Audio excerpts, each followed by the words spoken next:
manos y adoremos a Jesús, Cordero de gloria.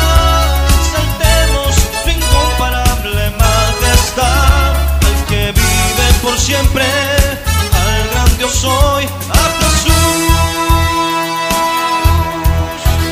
al que es digno recibir la gloria, al que es digno recibir el honor, al que es digno recibir la gloria, al que es digno recibir el honor.